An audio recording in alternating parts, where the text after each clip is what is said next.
ఏసీబీకి mobile phone laptop ఇవ్వాల్సిన అవసరం లేదని కేటీఆర్ కు స్పష్టం చేసింది ఆయన లీగల్ టీమ్. ఫార్ములా ఈ కేసు అనేది ప్రభుత్వ లావాదేవీకి సంబంధించిందే తప్ప వ్యక్తిగత సంభాషణకు సంబంధించింది కాదని తెలిపారు. అప్పుడు మంత్రిగా ఉన్న కేటీఆర్ వ్యక్తిగత సమాచారం అడిగే హక్కు ఏసీబీకి లేదని అన్నారు. ఎటువంటి నిధుల దుర్వినియోగం లేకుండా స్కామ్ లేని పరిస్థితుల్లో ఈ కేసు విచారణ పూర్తిగా రాజకీయ వేధింపుల కోణంలో జరుగుతోందని ఆరోపించారు.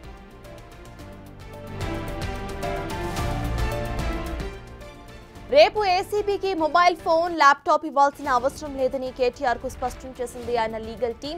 ఫార్ములా ఈ కేసు అనేది ప్రభుత్వ లావాదేవీకి సంబంధించిందే తప్ప వ్యక్తిగత సంభాషణకు సంబంధించింది కాదని తెలిపారు. అప్పుడు మంత్రిగా ఉన్న కేటీఆర్ వ్యక్తిగత సమాచారం అడిగే హక్కు ఏసీబీకి లేదని అన్నారు.